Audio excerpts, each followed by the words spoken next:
Jumapili njema ambayo tunakumbuka ufufuo. He has risen.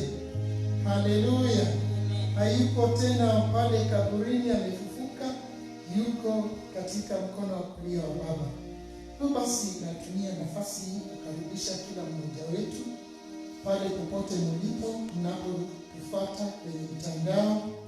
Tunataka kuwakaribisha katika jina la Yesu Kristo, muwe pamoja nasi katika ibada yetu ya siku ya leo. Hivyo basi nitakusii pale popote ambapo ulipo, nyenyekea tu katika uwepo wa Bwana. Nyenyekea tunapojiandaa kwa sababu ya kufungua ibada yetu ya leo. Nyenyekea ili Bwana ajiinue katikati yetu. Sema neno moja na Bwana atalisikia, ataweza kutenda. Asante Mfalme, asante kwa asubuhi ya leo. Pewa sifa na utukufu na unastahili Mfalme.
Pewa sifa na utukufu, maana unastahili. Asante ni kwa ajili ya ushindi wako juu ya maisha yetu. Asante hata ni kwa ajili ya siku hii njema umetupa kwa sababu ya kukuabudu. Tunakualika katika ibada hii, Mfalme wa ajabu, ya kwamba utanena na mioyo yetu, utatuinua kwa ajili ya ufalme wako.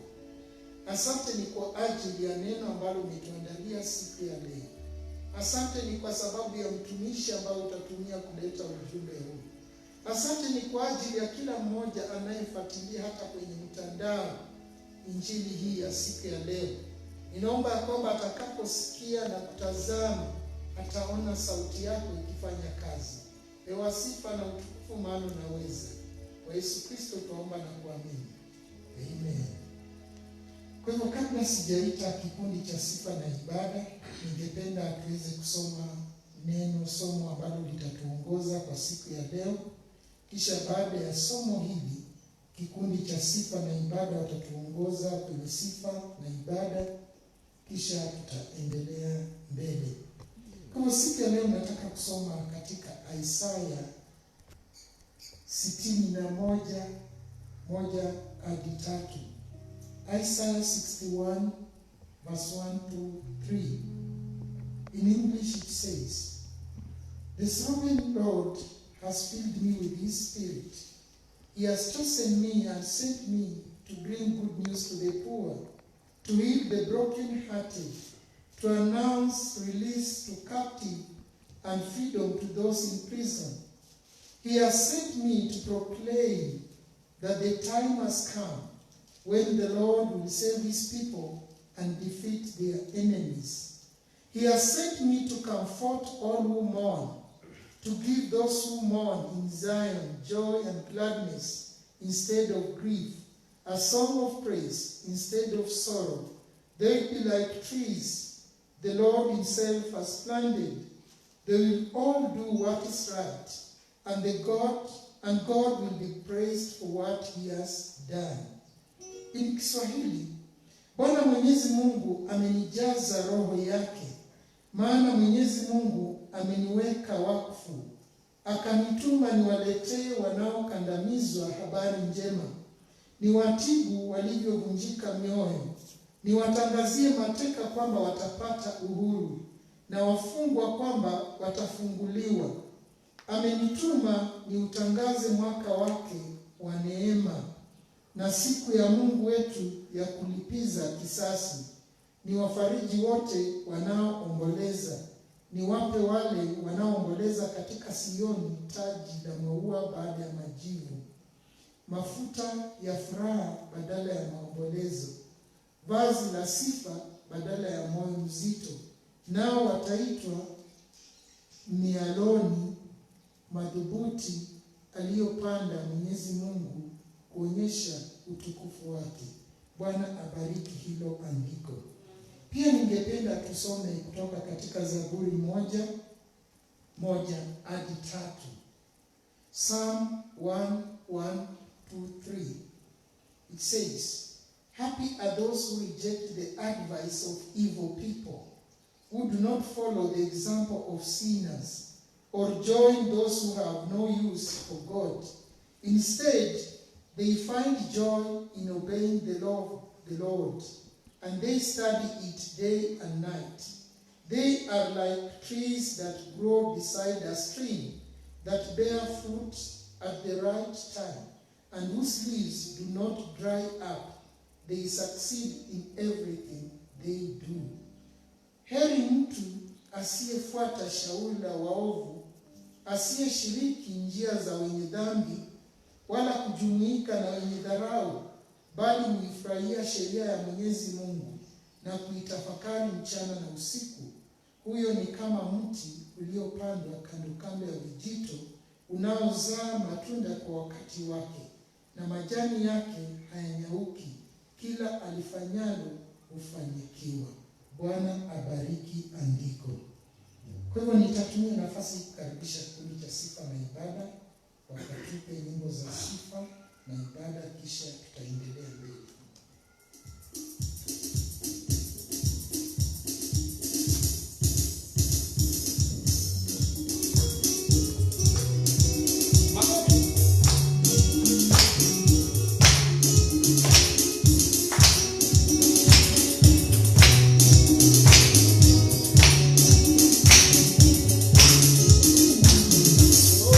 Inua mikono yako, useme Bwana, inua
tunapoingia katika kipindi cha matangazo,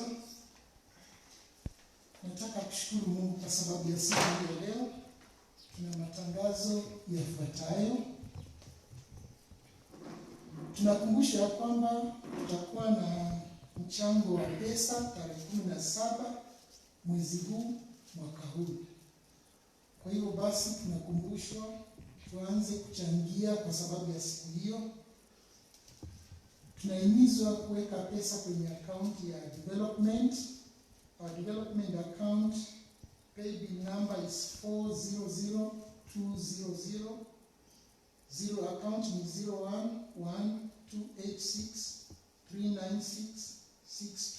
01128639662001. Kwa hivyo tuanze kuchangia, kisha unapotuma zile pesa kwenye account, kumbuka kutuma ujumbe kwa chairperson wa homeseli yako kusudi tukaweze kupokea ripoti hiyo jinsi inavyohitajika. Tangazo la pili ni kukumbushana ya kwamba tunaendelea kumwabudu Mungu katika hali ambayo tuliomo ndani, na tunakumbushana ya kwamba tuna kipindi cha Bible study every Thursday as from 8 p.m. to 9 p.m. and all of us are being invited to participate in this important session, because if you know the word will set you free. Pia katikati ya wiki na wakati wote unaruhusiwa kuongea na pastor, labda kwa simu, ili muweze kusaidiana naye pale ambapo panahitajika. Kwa hivyo usinyamaze na jambo, shughulika kwa kushare na pastor, na neno la Bwana litazidi kubarikiwa. Tangazo la tatu, tunakumbusha ya kwamba kulipa fungu la 10. We need to give our tithes, offerings, and the other gifts that we want to present before the Lord. Kwa hivyo tuweze kuweka tithes zetu kwa account ya operation. Sadaka zetu pia tulipie kwa account ya operation. Paybill number yake ni 400200. Account ni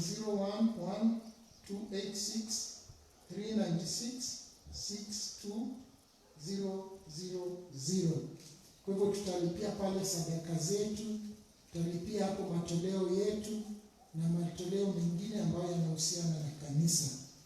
Kwa wale ambao bado pia wajalipa vipawa, tunakumbusha ya kwamba tukafanye hivyo kusudi tuweze kutambulikana kuwa sisi ni washiriki wa kanisa la mwaka la Nairobi. Bwana tubariki sana. Kisha tangazo la mwisho, kuna tangazo la bansi. Nasoma bansi kwa ajili ya ndoa ambayo tunatarajia, harusi ambayo tunatarajia kuwa nayo katika mwezi huu.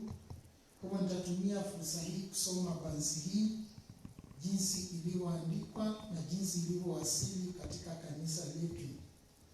Friends Church Quakers Nairobi Yearly Meeting. Tangazo la kusudio la kufunga ndoa.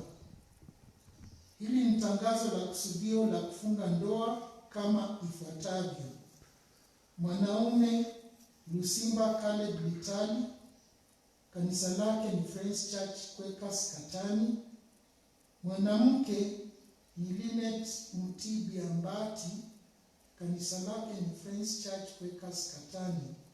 Tarehe ya kufunga ndoa hii ni tarehe 24 mwezi huu wa 4 mwaka huu. Mahali ni pale SFS Primary School Katani Center.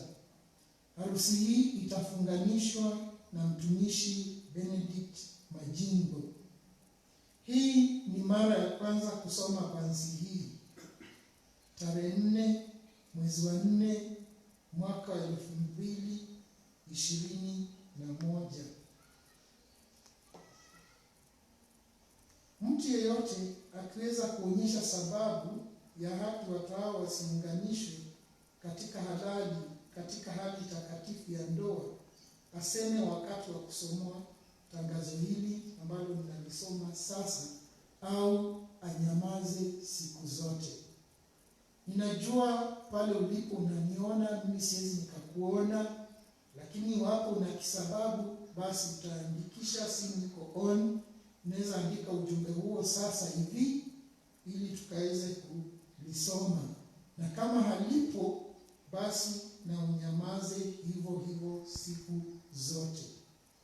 Tangazo limetolewa kwa niaba ya Friends Church Quakers Nairobi Yearly Meeting na Pastor Nathan Musonga Lihanda ambaye ni Acting General Superintendent.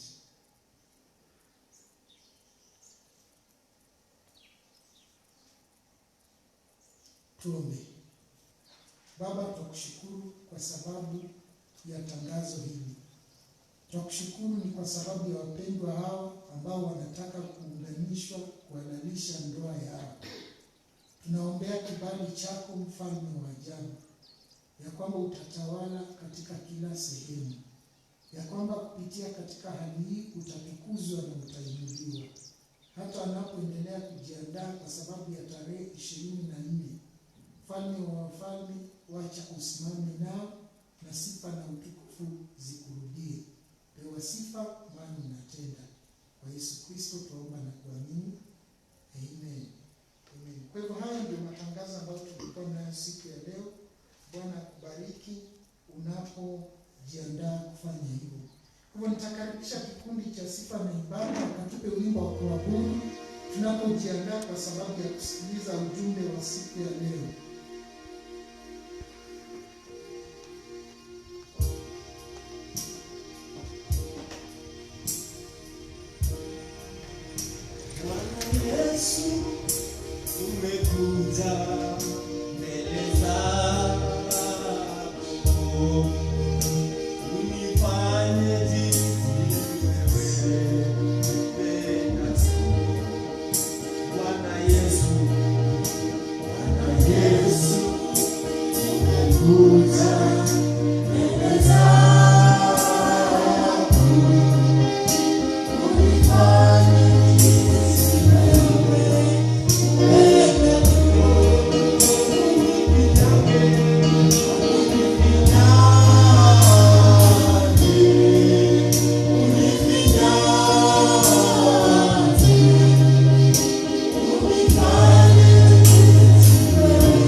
One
siku ya leo ni mtumishi ndugu Abdalla. Bwana amemwinua kwa sababu ya kuleta ujumbe siku ya leo. Kwa tunaomba kwamba Mungu atamtumikia kwa njia iliyo spesheli. Basi ningependa tuamini tuweze kuomba kwa ajili ya mtumishi. Baba, katika jina la Yesu Kristo, huu ni wakati wako, mfalme wa ajabu. Wakati tunanyenyekea kwa sababu ya kusikia kutoka kwako. Asante ni kwa sababu ya mtumishi ambaye umeweza kuinua ndugu Abdalla akalete ujumbe huu asubuhi ya leo. Tunaomba ya kwamba maneno ya kinywa chake na kutafakari kwa moyo wako utapata kibali mbele zako.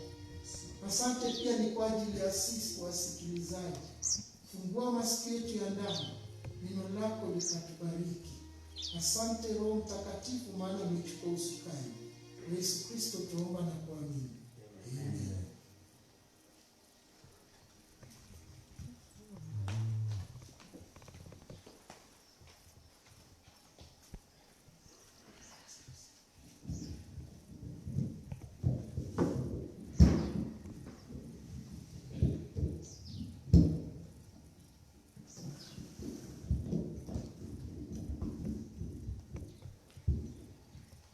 Bwana asifiwe. Amen. Haleluya. Amen. Haleluya. Amen. Habari ya Easter. Nzuri.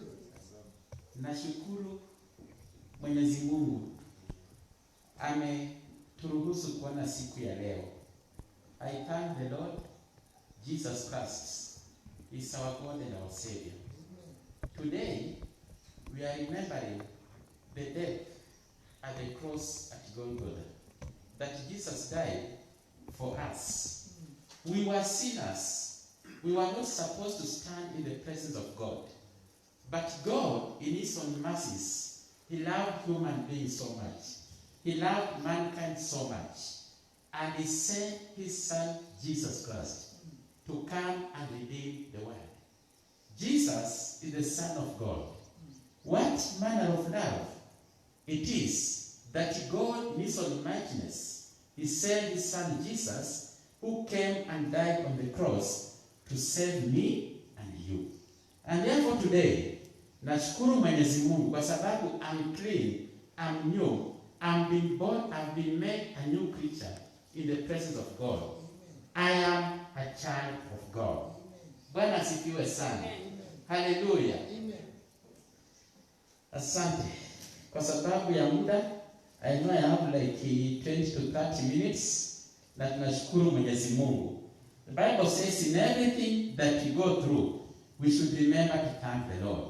The seasons we have today are here for a purpose, to bring us back into the presence of God.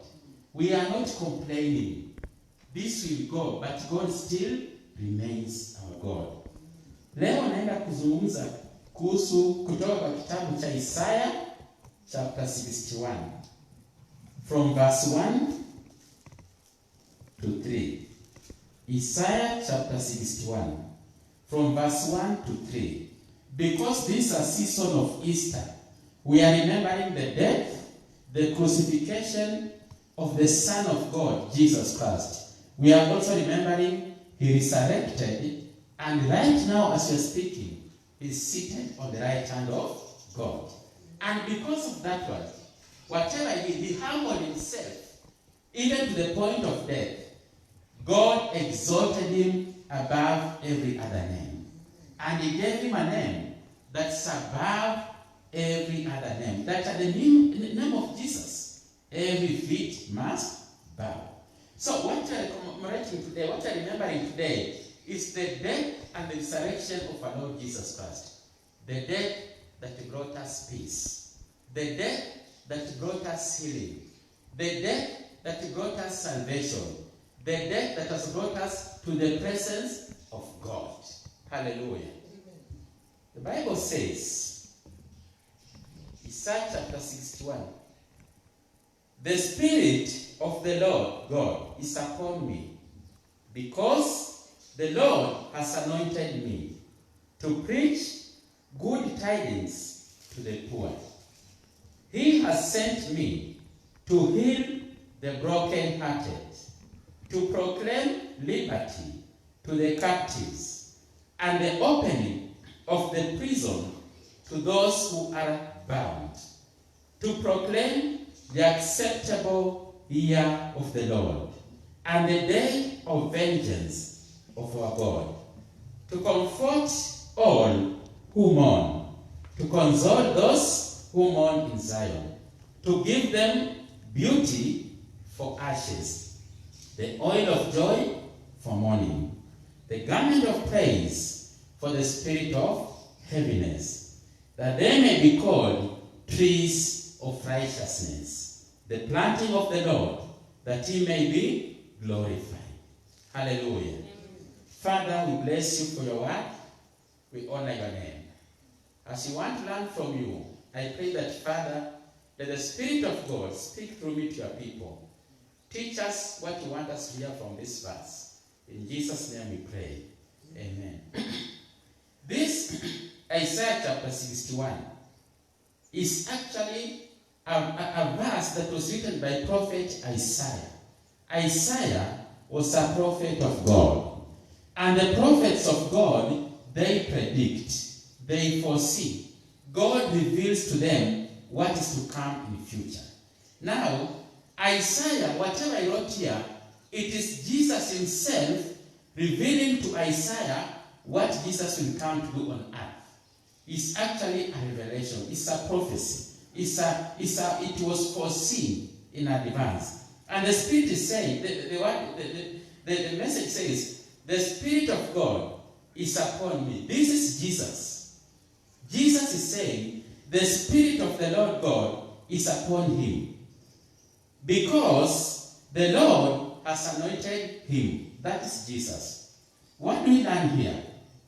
Jesus, way before he came on earth, it was planned by God. Way before Jesus came on earth, it was already planned by God, and he knew. And he said the Spirit of God was already on him.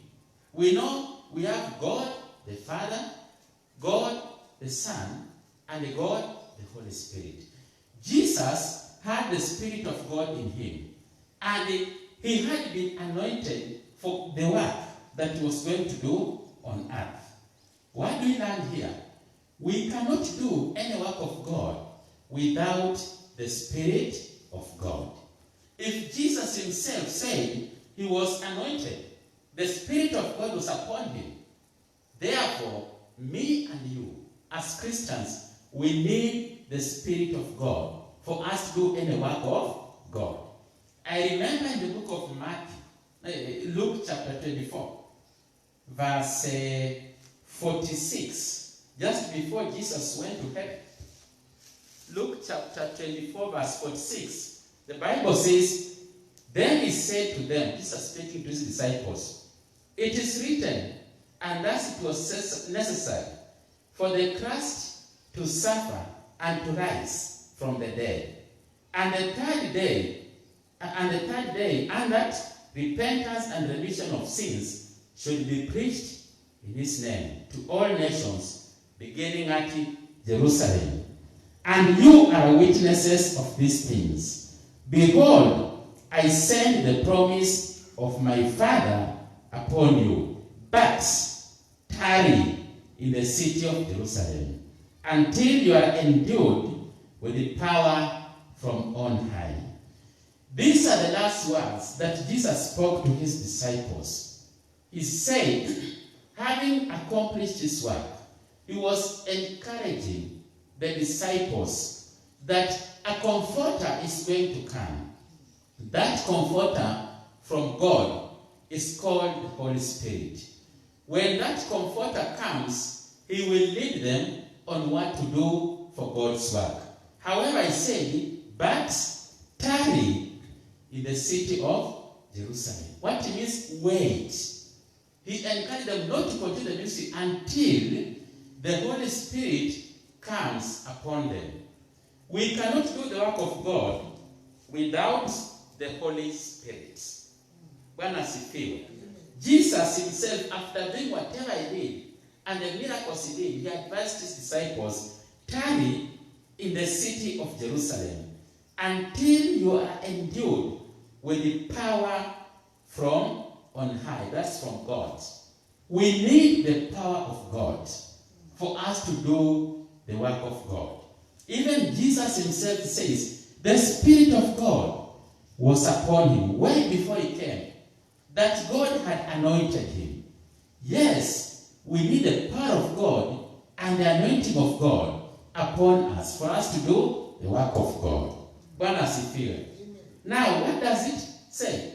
The Bible says, the Spirit of the Lord God is upon me, because the Lord has anointed me to preach good tidings to the poor. That's the work that Jesus came to do. Jesus came to preach good news to the poor. Hallelujah. He says, he has sent me to heal the broken-hearted. If you are poor in spirit, Jesus came for you. If you are broken-hearted, Jesus came for you. At a time like this, it is possible. We have lost our friends to the pandemic. It is possible people have lost jobs because of the current situations in the world. It is possible we are not where we are supposed to be. We are not in a comfort zone. Everyone has been disturbed in one way or another. Jesus says God has sent him to heal the broken-hearted. In every situation you are in, when you feel you are broken, when you have lost a young one, when you have lost your friends, remember Jesus is there for you. As you remember the death of Jesus at Calvary, remember that Jesus was crucified, he died. On the third day, he resurrected. It is this resurrection that has given us power and brought us next to God. Therefore, brethren, remember that Jesus is there for you. When you are broken-hearted, look unto Jesus. When you have nothing to do, look unto Jesus. When you reach a point where you are desperate, you are desperate, you have nothing, just look unto Jesus. Jesus came for you. The Bible says, he came to proclaim liberty to the captives. These are people, or us, who have been captivated by sin. We are captivated by all manner of sins. By nature, human beings are sinners. The Bible says, for all have sinned and fallen short of the glory of God. From the days of Adam and Eve, any human being born of flesh and blood is a sinner. The moment you are born in sin. But Jesus says, he came to proclaim liberty to the captives. Jesus came to bring salvation for me and for you. Yes, we were sinners, but in Jesus we live and we are saved because of the blood he shed at Calvary. Bwana asifiwe. And therefore, we are at liberty because of Jesus. He came down, he died on the cross, he carried all our sins, he was nailed on the cross, he died like a sinner, yet he was sinless because of me and you. This death is what has brought us peace. This death of Jesus is what has brought us next to God. This death of Jesus is what has brought us liberty. We are free from the power of sin and death because of the resurrection of Jesus Christ. Bwana asifiwe. So remember, when you accept Jesus, you accept to die in sin and resurrect to life. Bwana asifiwe. The Bible says he came to proclaim the opening of the prison to those who are bound. As human beings, we are bound in many things.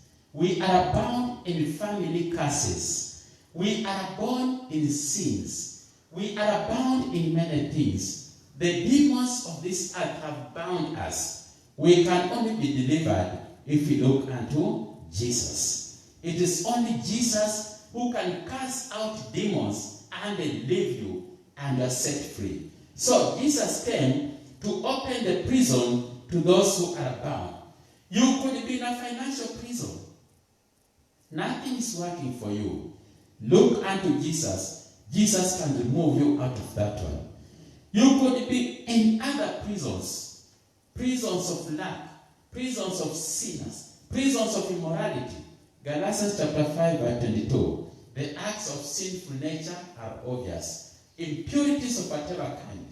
Those are prisons which have bound people in. What the enemy does, he puts you in a prison and ensures that you remain there. When you're in that prison, you cannot come out. Because if you come out, you will see the glory of God. But Jesus says he came to release you from that prison where the enemy has put you in, so that you see the light of God. Bwana asifiwe.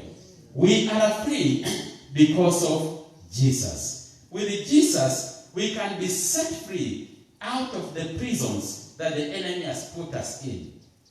Prisons of sickness, prisons of frustration, madness, or whatever kind, family curses and everything. Those are prisons. They ensure we don't see our destiny. But when you call upon Jesus, he will come and deliver us and release us from this prison. Bwana asifiwe. Paulo na Sila waliomba wakiwa gerezani, mpaka milango ya gereza ikafunguka.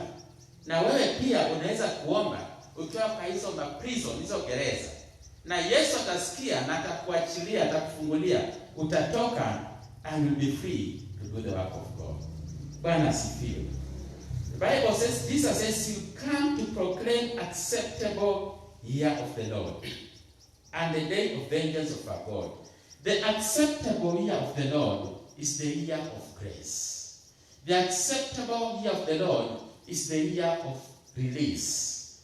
The acceptable year of the Lord is what you call the year of Jubilee. The acceptable year of the Lord is the year when you are set free from what has bothered for years. That's the accepted year of the Lord. When Jesus comes and releases you from the bondage of sin, you are free. You see light. Thank God because he is there for you. Thank God because he moves in you. He walks with you. Jesus came to declare the acceptable year of the Lord. For you, Jesus came to release you. Today, as we remember the death of Jesus, let us remember we are free because of Jesus. The acceptable year of the Lord is when all your debts are cancelled. Bwana asifiwe. What debts are we talking about? The debts of sin and the death. Jesus came to cancel all these debts. We are free because of Jesus. We are in the acceptable year of the Lord. Our sins have been forgiven. We are in the period of grace. Bwana asifiwe. He says, he came to comfort all who mourn. The Bible says, blessed are those who mourn, for they shall be comforted. Jesus said to his disciples in Matthew chapter 5, blessed are those who mourn, for they shall be comforted. So Jesus came to mourn with those who mourn. When you are in a period of mourning, remember Jesus came for you. He is here to comfort you. Though problems may endure for a night, but joy will come in the morning. Jesus came to comfort all those who mourn. He came to console those who mourn in Zion and to give them beauty for ashes. When you mourn, you have nothing to do. Jesus came to beautify you. He says that there is still time. There is a way out. Bwana asifiwe sana. He says he came to give oil of joy for mourning, the garment of praise for the spirit of heaviness. When you are heavy, in your heart you feel you are just discouraged. There's nothing you can do. Just remember, Jesus came to give praise, to give a garment of praise for your heaviness. You can trade your heaviness for praise. Just praise the Lord, sing to the Lord, worship Him. Sing hymns of praises to God. And God will deliver you from all your heaviness. He says that he came to proclaim the garment of praise for the spirit of heaviness, that they may be called trees of righteousness, the planting of the Lord, that may be glorified. Above all this, after Jesus delivers you, after Jesus brings you out of the problems, after Jesus delivers you from all the bondage, the prison, Jesus intends that to be a tree of righteousness. A tree of righteousness is a blessed tree. The Bible says in Psalms chapter 1, blessed is the man who walks not in the counsel of the ungodly, nor stands in the path of sinners, nor sits in the seat of the scornful. But his delight is in the law of the Lord, and in his law he meditates day and night. He shall be like a tree planted by the rivers of water, that brings forth its fruit in seasons, whose leaf also shall not wither, and whatever he does shall prosper. You see, the Bible in Psalms is comparing a blessed man to a tree that is planted by the rivers of water, that brings forth its fruit in its season, whose leaf shall not wither, and whatever you do shall prosper. And then here Jesus says in Isaiah chapter 61, he says, he came that you may be called a tree of righteousness, the planting of the Lord, that he may be glorified. In other words, the purpose of Jesus coming on earth, was for you to be blessed. The purpose of Jesus coming on earth was for you to be delivered from problems. The purpose of Jesus was to bring you close to God your Maker.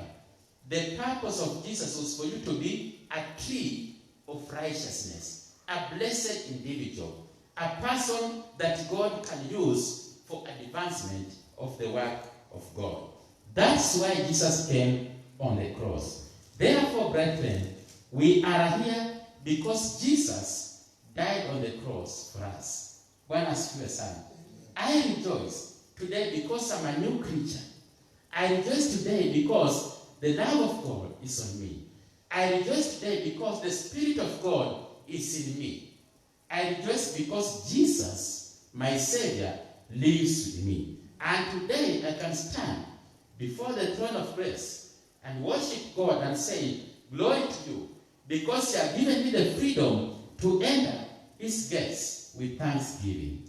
I worship God because, Lord, thank you today. Therefore, may God be glorified in your life. May you remember Jesus is there for you today.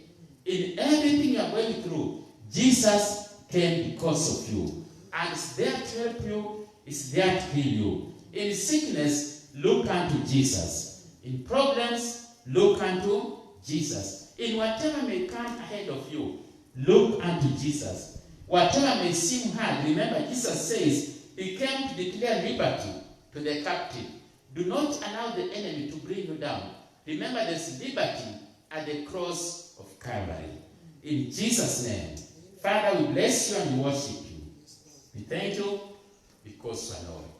We thank you for your word. Jesus, we thank you because today we stand here because you remember you came for us.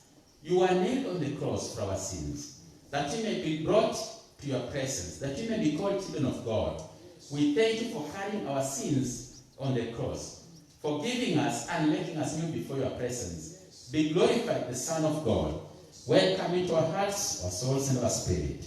And even tomorrow and the days to come, we pray that, Father, be born in our lives. As you resurrect, be resurrected in our lives, Father. We pray that whatever thing in our lives that was dead, let it resurrect in this season as we remember the resurrection of the Lord Jesus. We worship you and we praise you. In Jesus' name we pray and believe. Amen.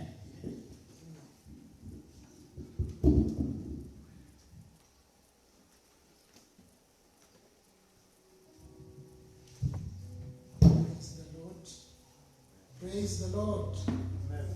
Thank you very much, Brother Blana, for that powerful message. I believe you're blessed wherever you are. Bwana asifiwe. I'm blessed. Just wave unto the Lord. Although I can't see wherever you are, but just wave unto the Lord as a sign of blessings. May God bless us all. Amen. So, Mungu akubariki sana mtumishi, ili siku nyingine tena tuweze kupata neno. Now, ibada haikamiliki bila sadaka.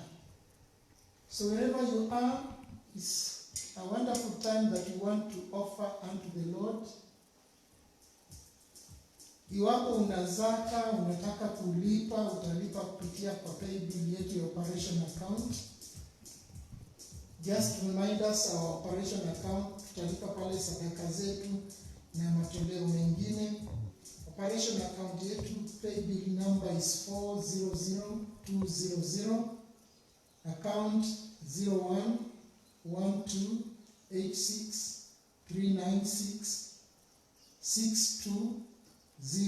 01128639662000.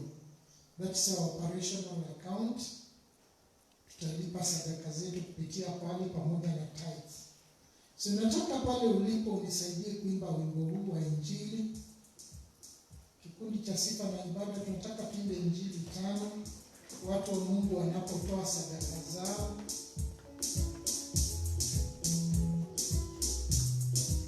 Kwa yote aliyotenda sitaacha kumsifu. Kristo amefufuka kwa ajili yako na mimi, hatuwezi acha kumsifu. Amen. So we are singing this song as we give our offertories. Tunaimba wimbo huu tunapotoa sadaka zetu. Kwa yote aliyotenda sitaacha kumsifu. Neema yake imetosha, sitaacha kumsifu. Sitaacha kumsifu.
Na wakati unataka kushukuru ni kwa sababu ya matoleo ambayo yametolewa kwa ajili ya jina lako.